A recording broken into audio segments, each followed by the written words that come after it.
समता र समावेशी शिक्षा सम्बन्धी 3 दिने पुनर्ताजगी कार्यशाला सम्पन्न भएका छन्।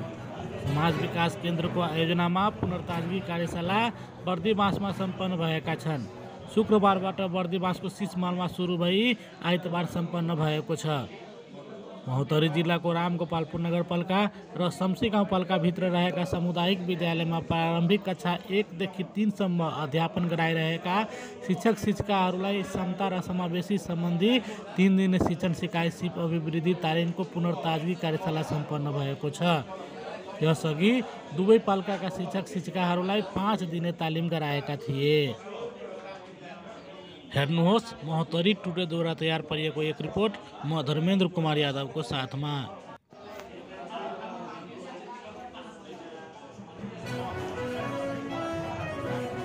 बर्दिवासको सिसमहल होटलमा शुक्रबार सुरु भएको तालिममा रामगोपालपुर र शम्सी गाउँपालिकाका जम्मा 27 जना शिक्षक शिक्षिकाहरू सहभागी भएका थिए।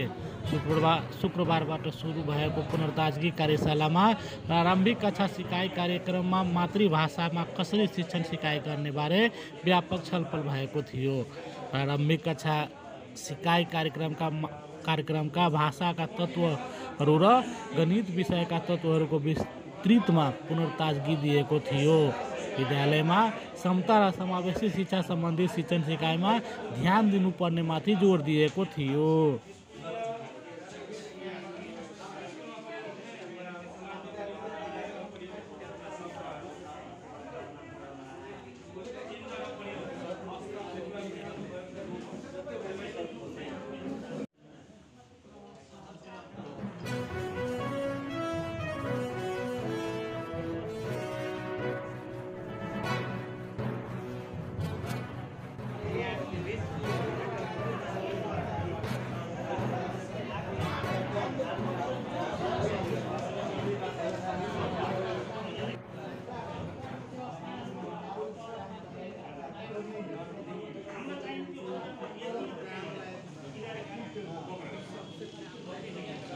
छवि चला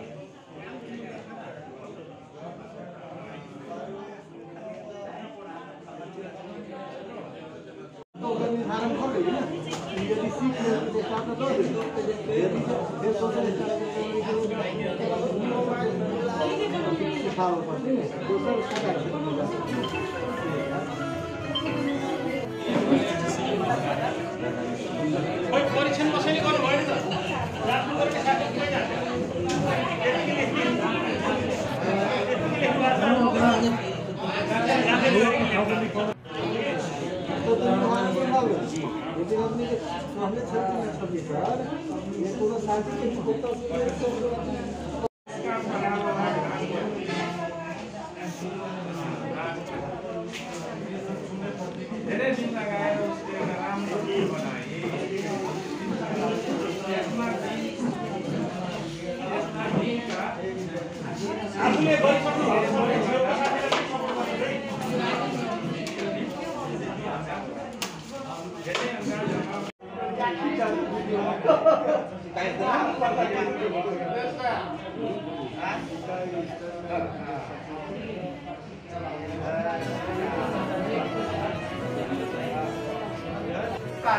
हामीले उहाँलाई दोस्रो स्तरमा राखेका त्यो विद्यार्थी हाम्रो दोस्रो स्तरको गरे कसरी त्यसको लागि उपचार प्रयोग गर्ने क्रियाकलापलाई प्रयोग गर्ने सब साधनहरू त्यसमा हामीले जसरी कलम हामीसँगै थियो भएका कुरा कलम किताब हामीसँगै थियो किताब यसलाई भनिन्छ।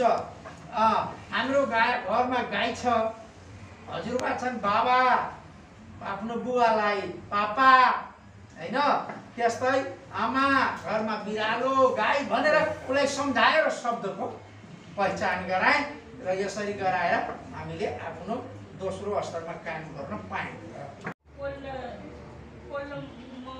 प्रत्येक बालबालिकाको सिकाइ मापन उल्लेखित निर्देशकको आधारमा गर्नुहोस्। आधारभूत क्रियाहरू गणितका आधारभूत क्रियाहरूभित्र मैले जोड घटाउ गुणन भागाको बारेमा ज्ञान दिएँ। त्यसपछि सिकाइ उपलब्धि 2 अङ्कले बनेको सङ्ख्याको जोड गर्न सक्ने 2 अङ्कले बनेको सङ्ख्यालाई जोड गर्न सिकाए। जस्तै 11 यहाँतिर लेखिदिए 22 2 1 3 3 2 1 3 त्यसरी गराएँ। त्यसपछि क्रियाकलापमा त्यसको सफलताको लागि मैले सरसफाइ ढुङ्गा पनि ल्याएँ, सिन्काहरू प्रयोग गरेर जोडेर देखाएँ। त्यसपछि अभ्यास पनि गर्न लगाएँ र सिकाइ स्तरमा मैले उसलाई मध्यम किसिमको विद्यार्थी भएकोले उसलाई 2टा स्टार राखेँ। त्यसपछि उपचारात्मक शिक्षणको लागि उसले के जानेनन् त भन्दाखेरि उसले हात लागि जोड गर्न सकेका छैनन्। त्यसको लागि चाहिँ मैले अष्टाङ्ग तालिका प्रयोग गरेँ र उसलाई अलि राम्ररी सिकाएँ। त्यसपछि बुझाएँ। धन्यवाद। सीधा रेखा र वक्र रेखा चिन्न सक्ने क्रियाकलापमा लगेन। पहिला एउटा हामीहरू ढोरी लियो, एउटा ढोरी लियो, ओकरा सीधा करके हैन अभ्यास करी सीधा है नहीं सीधा रेखा है तेने एक बार फिर वही ढोरी के बांगो टिमो करके रखली कि हम वक्र रेखा होची से तय के अवधारणा देली। अनि बाद में विद्यार्थी से फिर सलाह कैला से वो बढ़िया रिजल्ट देलक, लेकिन पूरा करके न देलक कि ना सीधा रेखा है चित्र पूरे बढ़िया रेखा नहीं सकल देला कि पूरा 2टा तारा देली है ना। अनि उपचारात्मक में अब सीधा रेखा केकरा कहै छै, वक्र रेखा केकरा कहै छै, से सब बढ़िया रेखा हमरा बुझे। धन्यवाद। किन ठाउँ छैन अब यति ठाउँ छ ल म जसरी गर्नु न बायाँबाट दायाँ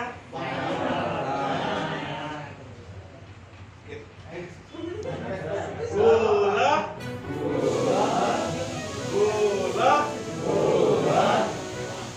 बायाँबाट दायाँ स्टेप भयो स्टेप एउटा यो मिडल फिंगर माथि होला यो कान्छे होला है। अब यसमा भूमिका कसको कसको हुन्छ, यो चोरौँला यो बुढियाउँला र यसको बढी भूमिका हुन्छ है। ल बुढियाउँला चोरियाउँला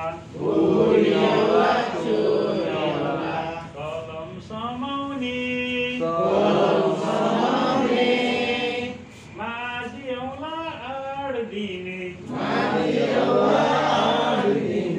अरू रमाउने। मेरो परिवार सिकाइ उपलब्धि 2 नम्बरको छ, 2 कक्षाको 2 नम्बर सिकाइ उपलब्धि। अनि गरिएको क्रियाकलाप जसरी ध्वनि अनि कि हाम्रो सिकाइ उपलब्धि थियो पारिवारिक र विद्यालय बीच पारिवारिक र विद्यालय परिवेशमा प्रयोग हुने शब्द पहिचान गरी प्रयोग गर्न। हाम्रो पारिवारिक र विद्यालय बीचका शब्दहरू प्रयोग हुँदै आएका र जान्दै आएका जसरी कलम, किताब, पापा, बाबा, आमा, विद्यालय, बिरालो, गाई, ये सब हाम्रो घर व्यवहारमा भएका कुराहरू, परिवारमा भएका कुराहरूबाट अनि कि उहाँसँग बोल्न लगाएर उच्चारण गर्न। समापन कार्यक्रममा सहभागीको तर्फबाट बोल्दै एकजना शिक्षकले भन्नुभयो कि यस तालिमबाट हामी रिचार्ज भएका छौँ। तालिममा गराइएको क्रियाकलापबाट अध्यापन गराउन धेरै ऊर्जा मिल्नेछ। हाम्रो यो विश्व कोरोना भाइरसको विश्व महामारीको लागि यसको स्थगित भयो अनि कि यो सुस्त भएर गयो, यो सेलायो। त्यसलाई पुनर्ताजगीको लागि यसपालि यो महतरी समाजद्वारा समाज केन्द्रबाट जो कार्यक्रम सञ्चालन गरिएको छ दियो र त्यो पुनर्ताजगीमा हामीले लिएका तालिमहरू बिर्सिसकेका थियौँ। 90% 95% हामी खाइसकेका थियौँ। हाम्रो कोरोना भाइरस सँगसँगै गइसकेको त्यो बल्ल अहिले आएर हामीले 60% मा हामी आइपुगेका छौँ र यो 60% जुन हामीले ज्ञान पायौँ त्यो तालिमद्वारा यो 60% लाई हामी सबै सरहरू इमानदारीपूर्वक आफ्नो मनमा बेइमानी नगर्नु, सबैजना आफू नभए आफ्ना साथीहरूलाई पनि यो सरसल्लाह दिएर हामीले यसरी प्रयोग गर्नुपर्छ, यो गर्नुपर्छ, त्यो गर्नुपर्छ। वास्तवमा जति पत्तीहरू दिएका छन् सबै थन्क्याएर राखेका छौँ। यसलाई प्रयोग गर्न पनि हामीले जानेका छैनौँ, प्रयोग पनि गर्न जानेका छैनौँ, त्यो चाहिँ थन्क्याएर राखेका छौँ। त्यसकारण हामी सबैजना गएर हामीले कतिसम्म जान्यौँ त्यो जानेका कुराहरू सेयर गरेर क्लासमा हामी प्रयोग गरौँ, बालबालिकाको स्तर उठाउँ। विश्व कताबाट पुगिसक्यो, संरोधमा पुगिसके, कहाँ पुगिसके, हामी नेपाली यी छौँ, त्यही धरातलमा पनि पर्सेन्टेज कमै छ। त्यसैले यहाँबाट उठाउँछौँ भन्ने इच्छा, हामी सबैले इच्छा र आकाङ्क्षा र टोटली हामी यहाँबाट जाउँ र यसलाई हामीले निरन्तरता दिउँ। र यो कार्यक्रमका हाम्रा जुन संयोजक महोदय अथवा यो जो कार्यक्रम दिनुभएका हाम्रा महोत्तरी समाजका उहाँहरूलाई म यो आग्रह गर्न चाहन्छु कि पटक पटक यसको अवलोकन पनि होस्। कम्तीमा महिना 2 महिनामा एकचोटि एउटा स्कुलमा गएर कहाँ के त्रुटि हो, कसो हो, त्यो कुरा हामी त्यसमा सुधारमा आउँछौँ। अनि भएका नभएका कुराहरूलाई पनि त्यहाँ मिलाइयोस्। अब प्रयोग गर्ने कुराहरू, विषयवस्तुलाई लिएर जाने कुराहरू सबै भइसकेको छ। के हुन्छ भने जस्तै कम्पनीले राम्रो औषधि निकाल्दैमा त्यो राम्रो भन्न मिल्दैन, किनभने त्यसलाई वितरकले कसरी बाँड्छ, त्यो औषधि वितरण गर्ने मान्छेले कसरी वितरण गर्छ त्यसमा भर पर्छ। त्यसैले यहाँ भएका शिक्षण सिकाइका कुराहरूलाई आफ्नो सहयात्री साथीहरू जो हुनुहुन्छ उहाँहरूसँग गएर चाहिँ हजुरहरूले सेयर गर्ने, उहाँहरूलाई चाहिँ अनुभव आदान प्रदान गर्ने, अझै राम्रो बनाउन कसरी सकिन्छ, हाम्रो वास्तविक अवस्था के छ, त्यसलाई सुधार गर्नको लागि हामीले के गर्न सक्छौँ भनेर सरसँग बसेर, हाम्रो स्टाफ साथीहरूसँग बसेर छलफलहरू गरेर चाहिँ त्यसलाई अगाडि बढाउनु होला। त्यसपछि अनि अर्को एउटा चाहिँ के छ भने प्र्याक्टिस गर्ने कुरा चाहिँ महत्त्वपूर्ण हुन्छ। हामीले प्र्याक्टिस गर्ने कुरालाई छोड्यौँ भने त्यो बिर्सिन्छ। यहाँहरूले पहिला बेसिक ट्रेनिङमा लिने हो, त्यसपछि त्यसलाई अभ्यास गर्न गइसकेपछि धेरै कुराहरू यहाँ ल्याकिङ भयो, त्यो कुराहरू आउन सकेन। म एउटा घटना सुनाउँछु। एकजना व्यक्तिले चाहिँ मिठो हलुवा बनाउने तरिका भन्ने एउटा टुक्रा भेटेछ कि, त्यो निर्देशन दिएको चिट भेटेछ टुक्रा। त्यो भेटिसकेपछि उसले त्यो टुक्रा चाहिँ लिएर गएछ। अब म पनि हलुवा बनाउँछु, मिठो हलुवा बनाउने तरिका मैले भेटेँ, अब त्यो अनुसारको म घरमा गएर चाहिँ हलुवा बनाउँछु भनेर उसले लिएर गएछ। त्यसमा सबै मात्राहरू तोकेको छ, कति चाहिँ घिउ राख्ने, कति सुजीको पिठो राख्ने, कति दुध राख्ने, कति चिनी राख्ने भन्ने सबै मात्राहरू त्यसमा राखेको थियो। उसले लिएर गयो, लिएर गइसकेपछि उसले आगो बाल्यो, आगो बालिसकेपछि त्यसमा भाँडो बसाल्यो, भाँडो बसालेर अनि जब घिउ राख्यो, घिउ राखेपछि फेरि सुजीको पिठो राख्यो, त्यहाँ राखेको अनुसारको मात्रा राख्यो, फेरि यसो हेऱ्यो चिनी कति राख्यो भने चिनीको मात्रा त्यहाँ राख्यो। त्यसपछि अब दुध राख्नु पऱ्यो भने उता पुरा डढिसकेछ। उसले तरिका के थाहा पाएको थियो, मिठो हलुवा बनाउने भन्ने तरिका थाहा पाएको थियो, तर के भयो त्यहाँ हलुवा डढ्यो। किनकि त्यसमा घिउ राख्दै, सुजीको पिठो राख्दै, फेरि दुध राख्दै, फेरि एकछिन घोट्दै, फेरि अनि चिनी राख्ने, फेरि एकछिन घोट्ने, फेरि अर्को चिज राख्ने, फेरि घोट्ने गरेर गरेको भए मिठो हलुवा बन्छ। त्यसैले गरेको अभ्यासहरू कम्तीमा पनि हजुरहरूले यहाँ चाहिँ अब हिजो 10-12 जति अभ्यासहरू गर्नुभएको छ। एउटा कम्तीमा नि बिङ्गो आज चाहिँ अङ्क बिङ्गो गराउनु भयो भने भोलि अक्षर बिङ्गो गराउनु होला, पर्सि गएर चाहिँ त्यहाँ छिटो पत्ता लगाउने गर्नु होला, अर्को दिन अन्त्यसम्म दौड गराउनु होला। कम्तीमा दिनको एउटा अभ्यास गरायो भने बाल मैत्री उनीहरूको फन्डी भयो भनेदेखि विद्यालय आउन पनि रमाई बालबालिकाहरू आउँछन्। अर्को कुरा स्रोत सामग्रीहरू अध्ययन गर्ने कुराहरूमा हामी आफै अपडेट हुने हो, अरूले अपडेट गराउँदैनन्। खोजी गर्ने, अहिले त नेटको जमाना छ, यहाँहरूले गुगलबाट सर्च गर्न सक्नुहुन्छ, सामाजिक सञ्जालमा जोडिन सक्नुहुन्छ, त्यहाँबाट धेरै कुराहरू आउन सक्छन्। त्यसबाट युट्युबबाट चाहिँ डाउनलोड गर्न सक्नुहुन्छ। अहिले त आइसिटीको पनि व्यवस्थापन भएको छ धेरै विद्यालयहरूमा, नभएकोमा पनि हामीसँग त्यो एन्ड्रोइड मोबाइल जुन छ त्यो मोबाइलबाट पनि धेरै कुराहरू हामीले सिकेर अपडेट गर्न हामी सक्छौँ।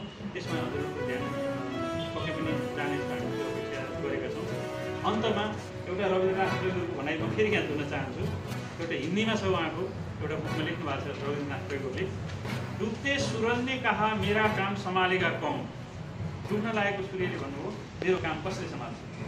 दुनियाँ सारा निरुत्तर मौन, कसैले पनि जवाफ दिन सक्नु भएन। सूर्यको काम कसले सम्हाल्नु। एक मिट्टी के दिए ने कहा झुका कर मात, जो सकूँगा वो करूँगा ना। एउटा माटोको दियोले चाहिँ म जति सक्छु त्यति चाहिँ गर्छु भनेर प्रतिबद्धता गर्नुपर्छ। अहिले पनि यो कोठामा हामी यदि घाम लागेको छैन भने, सूर्य यहाँ उदाएको छैन भने एउटा माटोको दियो बाल्यौँ भने यो कोठाभरिलाई पुग्छ। उज्यालो पुग्छ। त्यसै हामी रामगोपालपुर र शम्सीबाट आएका छौँ। रामगोपालपुरको सबै हामी विद्यालयको अहिले यहाँ परिकल्पना नगरौँ, शम्सीको सबै विद्यालयको परिकल्पना नगरौँ। हामी जुन जुन विद्यालयबाट यहाँ प्रतिनिधित्व गरेर आएका छौँ त्यो विद्यालयलाई राम्रो बनाउनु हो भने सबैले यहाँ आउने जति हामी जतिजना छौँ 26-27 जना जति हुनुहुन्छ त्यो 27वटा विद्यालय राम्रो बनाउनु हो भने त्यो मध्येमा पनि 27 मध्येमा पनि फर्स्ट 1 नम्बर बनाउँछु मेरो विद्यालयलाई भन्नुभयो भने चाहिँ पक्कै पनि शम्सी हाम्रो रामगोपालपुर चाहिँ राम्रो गुणस्तरीय विद्यालय भएको, गुणस्तरीय शिक्षण सिकाइ भएको पालिका भनेर भन्न सक्ने र भ्रमण आउन सक्ने अवस्था पनि रहन्छ। समाज विकास केन्द्रको संयोजकत्वमा सुरु भएको कार्यक्रमको सहयोगी रामगोपालपुर नगरपालिका र शम्सी गाउँपालिकाको कार्यालय तथा विश्व शिक्षा रहेको छ। त्यस्तै अर्को सहयोगी युनिसेफ रहेको थियो। कार्यक्रममा समाज विकास केन्द्रका कार्यक्रम संयोजक अनवर परवेज, विश्व शिक्षाका छवि चौलागाई र विश्व शिक्षाका रिसुमाया चौधरी, शान्ति चौधरी लगायत शिक्षक शिक्षिकाहरू सहभागी भएका थिए।